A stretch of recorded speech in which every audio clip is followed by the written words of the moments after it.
हज़रत Ayesha Sadiqa girls college Lahore में बसिलसिला जश्न आज़ादी मतरूका वक्त इमलाक बोर्ड के ज़ेर इंतज़ाम 5 तालीमी इदारों की रंगारंग तकरीब मुनक्किद हुई, जिसमें परचम कुशाई, कौमी तराने, मिली नगमे, तलबा व तलबात के आज़ादी व दहशतगर्दी के हवाले से मुख्तलिफ खाके पेश किए गए।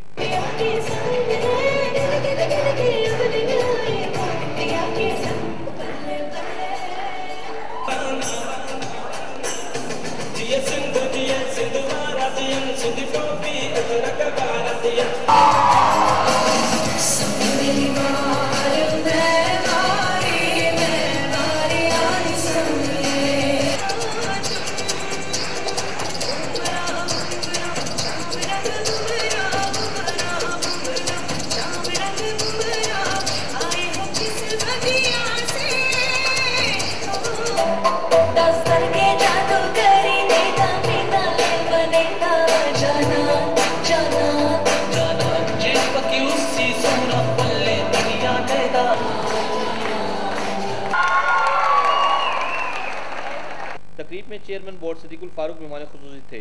मुंतखब हुकूमत की हिदायत और उसके प्रोग्राम के मुताबिक दहशतगर्दी खत्म करने के लिए काम कर रहे हैं।